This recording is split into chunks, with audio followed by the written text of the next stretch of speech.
Last question tonight is dealing with the paid for services out there, and specifically one that most all of us get emails for is from this company called Bark, where they'll say that Joni has a request for entertainment on this day, and she has 300 guests. She wants an interactive DJ or fun jugglers or whatever it is, and oh, by the way, for 6 credits you can get her information, so you can contact her. That's Bark. There's other versions out there from different companies. Gentlemen, would you use a service that is a pay-for service like that? If you have, what are your results and what are your thoughts with that? And I think, Cubby, you're first. Yes. Oh, thank God, because Dan's killing it. I have never used one of those services, but then again, they weren't around when I started. And so I'm not saying that I wouldn't have used it today if I was starting new. I might I might buy 100 credits and see where the 100 take me.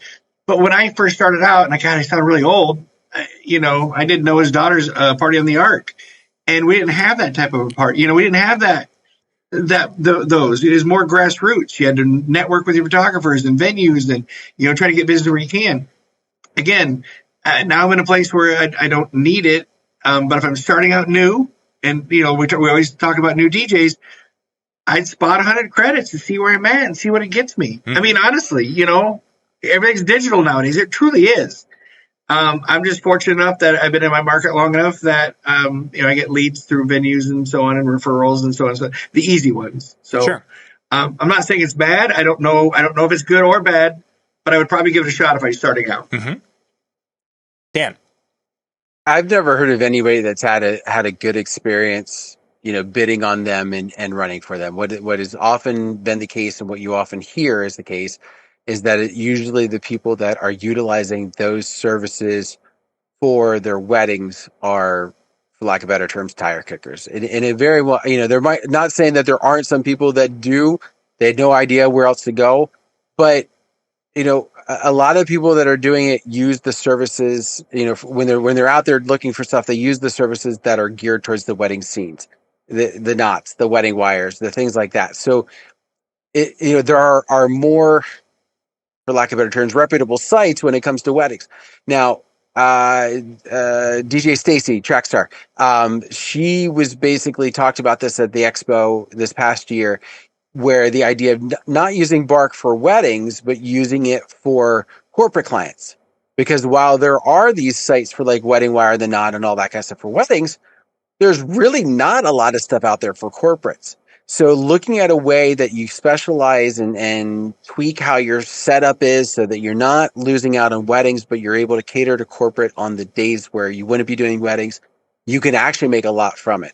Have I ever used Bark or any of the services like that? No. And to be honest with you, I was not interested in doing what I need to set up that depth of a piece just to have it. But as Cubby said, exactly. I mean, if you're starting out and you're looking for a way to kind of get your footing, these yes, they might be tire kickers, but in the same respect, if you're starting out and you're trying to get your feet wet, you got to do it somehow. Sure. And here's an opportunity, just reaching out somehow to get your foot in the door with some of these. And then, because again, there's other people like myself who's not using it. So there's an opportunity for you to get in where some people are saying, no, I'm just not even going to bother. And I think that's a great point when it comes to the newer DJ, because when we were first starting, we could generally, if we had a good music collection, we could go find ourselves and playing in a bar to get experience, or we could do a variety of different shows just because the music collection was semi-unique back in the early and mid 90s. Whereas today, everyone has that same music, and Spotify has a bigger music library than we do type of thing, and you can make a playlist on Spotify, and there's so many things that today's DJs can be replaced with when it comes to these learning type events, that now sometimes you got to be a little more creative where to find those less expensive or less profitable shows, but you're getting your experience, and that's a big part of it. So Bark could be a great example of a spot to do that, especially in some markets where there are people looking for DJs in those markets, but nobody, because it's a market full of the three of us, and we're not going to give it the time of day when the bark thing comes through. We're like, yeah, whatever. And there's probably somebody in our market who's like, woohoo, there's another one. I paid $7 and I got myself, and I don't know how much they are, but I booked myself a $400 wedding and it only cost me $700. That's what I was thinking about. I was like, none of us do it, but somebody in my market goes and does it. They get somebody responds like, "Oh crap, look at that! I got a DJ." Yeah. And it could really work out well for them. Yeah, exactly. I mean, you really start thinking about it.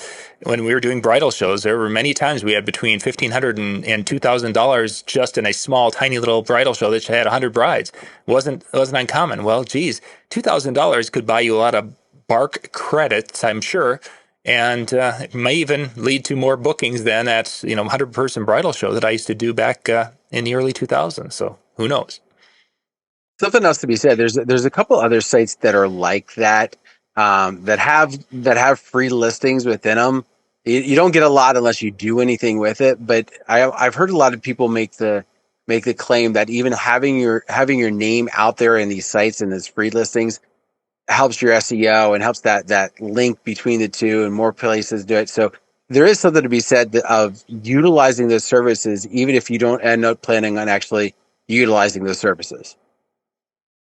All right, we have some Facebook groups locally, and I'm sure maybe you have the same ones. It's like Wedding Venues Des Moines or Iowa or whatever. And one guy's like, I put my name under everybody looking for a DJ because if they click on my website, it helps my SEO. So I might never ever get the event, but my SEOs grow because they're clicking on my website to look at everything. Just driving traffic, man. Driving traffic. Yeah. Excellent. Well, thank you guys for being with tonight. That was good round of questions and good answers. And hopefully those of you out there watching tonight have picked something up. If nothing else, maybe we just confirmed some of your ideas of what you're doing out there as a mobile entertainer. Next, Hanging with Howie at DJNTV.com/chill. And then tomorrow night, we'll have the Tuesday night music show at 9 o'clock that will run. Then at 10 o'clock, they'll be in the chill room again, recording the next Tuesday night music show. And then Wednesday, we'll be doing a recording of the Howie show that'll be going up live or streamed on Wednesday night. So you guys can watch for those. And we'll be good to go.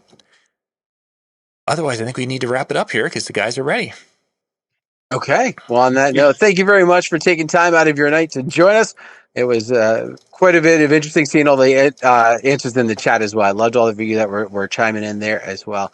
I do want to wish everybody, if you celebrate Christmas, Merry Christmas. If you are Jewish, Happy Hanukkah. If you celebrate Kwanzaa, joyous Kwanzaa. And if there's one that I'm forgetting, I promise you it was not on purpose, but I wish you nothing but the best with that as well. Have yourself a great night, and we'll see you next time. Hey, everybody.